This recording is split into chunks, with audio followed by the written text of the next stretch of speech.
សួស្តីអ្នកទាំងអស់គ្នាថ្ងៃនេះយើងនឹងនាំគ្នាទៅមើលសត្វតោដែលកំណាចឥឡូវនេះយើងឃើញថាទៅរកទៅស៊ីមកខាងនេះទៅហើយយើងនៅមុខសត្វតោយើងដល់គ្នានេះបាទបច្ចុប្បន្នមែនទេឥឡូវនេះនៅមុខយើងសត្វតោជាចំណៃឥឡូវយើងទៅរក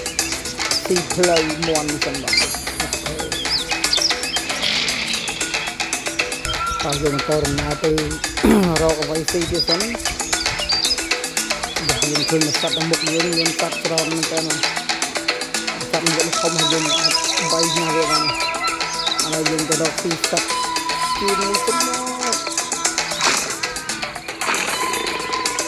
ដឹងវាទៅដឹងខំទៅ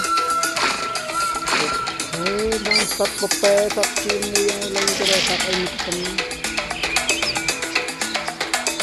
យើងមកតដំណើរទៅរកចាប់សត្វកំសាយនេះទៅឃើញហើយឃើញទៅអីយ៉ានេះលឿនទៅដឹងតាន់នេះ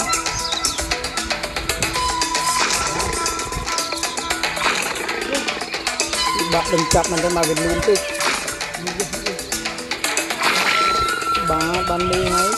នេះសត្វកញ្ជ្រោងយើងខំយ៉ាស់តោដៃយ៉ាស់